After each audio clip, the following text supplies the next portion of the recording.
What's up, guys? This is Coach Grant with First Down Training, and today we're going to be breaking down how smaller wide receivers can beat bigger physical press DBs off the line of scrimmage. We're going to talk about the exact releases you can use and some of the techniques you can use to beat physical DBs. So I hope this video helps you guys out, but also, fellas, if you would like to get faster, check out that very first link in the description below where you could get access to 70+ speed and agility drills, all broken down into categories for you guys. We give you the exact sets and reps to follow, and we include workout plans that you guys can do in the gym and on the field. So check out that very first link in the description below if you guys would like to improve your speed. Let's get started with this video. So the first release that I want to talk about here, when you're going up on the line of scrimmage, you're maybe a smaller guy, you got a bigger physical dude who's crowding the line of scrimmage, doesn't want you to get off the ball, is a step back release. Now, a step back release is a heavily scrutinized release because a lot of wide receivers abuse it. A lot of wide receivers take too much time off the line of scrimmage when using it, but today we're going to talk about how to be as efficient as possible with it.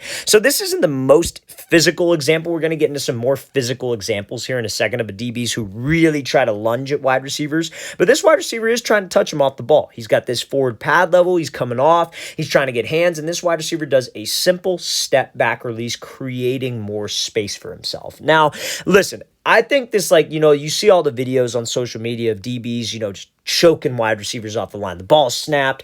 They're pretty much lining up damn near offsides. They get hands on them. They jam them back. They throw them into the receivers waiting in line, and everybody loves to post those videos. Everybody loves to talk about it.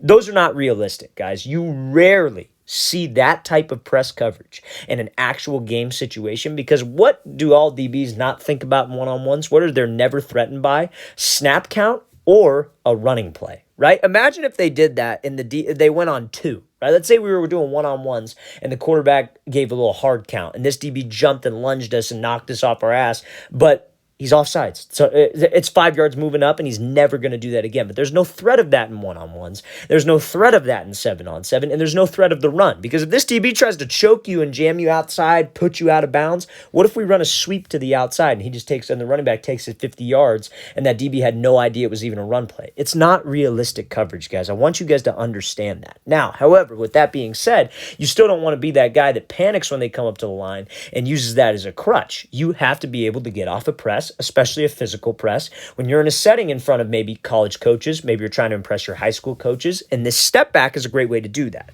So a step back is simple. It's literally exactly how it sounds. You just get in your stance and you literally take a step back and create some space between you and the DB. Now, more often than not, the DB is not going to be like this. When he's reaching and he's lunging at you, he does not have a base. He loses his feet. He is reaching, and all it takes is one quick little swat and you're up into the route.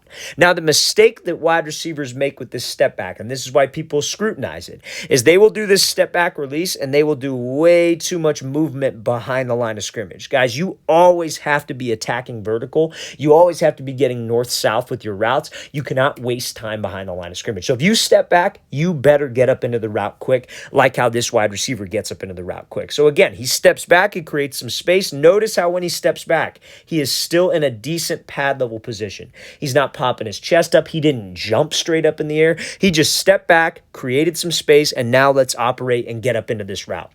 That's how you guys have to do that step back, and that is one of the best releases that you can use against a physical press DB. Now, a lot of you, and we're going to go over this too as we go on with this video, but a lot of you ask, well, Coach, what if I'm in a situation where I'm in a bunch formation or a stack formation? I'm the point man. I'm getting pressed, and I can't do a step back release. We're going to give you some releases to do that exact thing in a second with this video. But a step back is a great starting point, especially if that DB wants to play it unrealistic. We could come at him with this release and make him look real foolish. Okay, so now, next example here, I wouldn't per se say that this wide receiver is, on the smaller side of things, but a lot of smaller wide receivers make this mistake when going up against DBs who are maybe bigger, physical, stronger guys who like to jam, and they try to avoid the contact. Guys, as a receiver, even a smaller receiver, we cannot avoid contact. We have to have a plan for the contact. We have to anticipate the contact, but we have to set him up with my feet as well. So let's watch what this wide receiver does here. He's running this fade ball, but there's no attack with his release. release. He just simply tries to run around the DB, avoid the contact, avoid closing the space with him, and that is why that ball ends up picked off, and he's locked up on this entire thing. So you see how he's coming off the ball. He's got maybe about a yard of space with this DB, and he's lined up inside shade. A lot of shorter guys try to do this, guys. They try to just give a little quick move and then run around the DB. That's the easiest way to get jammed, and that's the easiest way to get locked up. So you see how he gives this just quick jab inside. No real movement, not attacking vertical, leaves a gap of space. Let's say this is one of the best moves that a receiver could give. Sold it great, very explosive. Let's say the DB jumps to the inside, but there's still a gap of space, and this DB or this wide receiver still has to get to the fade. Because there's that gap of space, this DB could cut him off and meet him at the angle. And so many smaller guys make this mistake because they are afraid to close the space of the DB because they're afraid that he is going to get hands on us. Guys, you have to understand that the hand technique off the line is set up by the feet, and the hands are way simpler than you think. Because like what we know coming up pre-snap, this receiver's running a fade, right? DB's lined up inside shade. What release are we probably going to be taking here, outside or inside? We're probably going to be taking an outside release, right? So the hand of the DB that prevents us from getting an outside release, is it going to be his inside hand or his outside hand?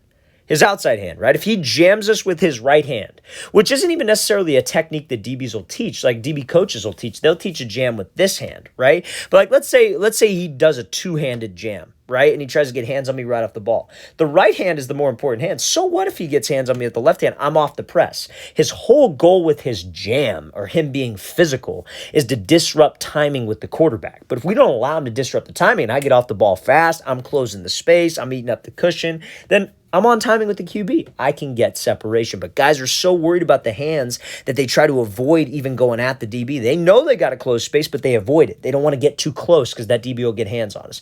You should have a plan to beat his outside arm before the ball is even snapped. He's inside shade. You got to run a fade. I know I'm going to attack him. I'm going to close the distance. I'm going to step on his toes, and my goal is to beat the outside arm. If I can't beat the outside arm, then I'm not going to be able to get off the press. So that's what your plan should be. Don't worry about this hand. Don't worry about him getting hands on you. Don't worry about getting too close to him. Let's close the distance and let's threaten his leverage inside. So if I could get him to move, I could get right past him. He can't cut me off to the angle because I'm afraid of the contact. So let's play this again, full speed one more time. Again, that's a common mistake that shorter wide receivers make. You have to close the distance. Do not be afraid of the contact. Okay, so now this is the example I was talking about, how if you are a receiver lined up in a stack formation or a bunch formation, you're the point man. You can't do this step back release, and a DB is going to get physical and lunge at us. So the number one, or I would say the two most important things are going to be your base, so below your waist, and then your pad level, which is essentially just like your body language, right? Those are the two most important things because this DB is going to lunge, he's going to get hands, and contact is inevitable. Now, if you're on the smaller side of things, I still think this applies. So let's play this full speed, then we'll break it down. So Jefferson does something here called a split release. So a split release is like something that a lot of people like to use just to make DBs miss, not even necessarily, they don't even think about it in like the physical DB sense, but it's a great release because you come to balance, and balance is what you need when a DB is getting physical and getting hands on us, right? So a split release is exactly how it sounds.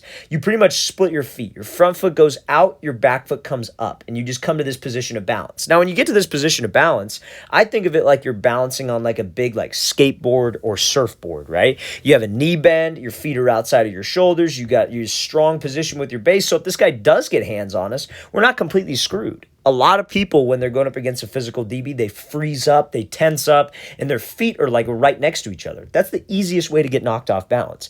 Get to a base, get to a wide base, not like overly wide to where you can't move, but get to this wide base position. So when he does get hands, we're not screwed. And if I keep a good forward lean with my pad level and I'm going at him, when he lunges at us, guys, he does not have his base. You see this position right here? This is not the best DB technique. His feet are outside his frame. He's lunging, he's reaching. All it takes is a quick swat, and we got him.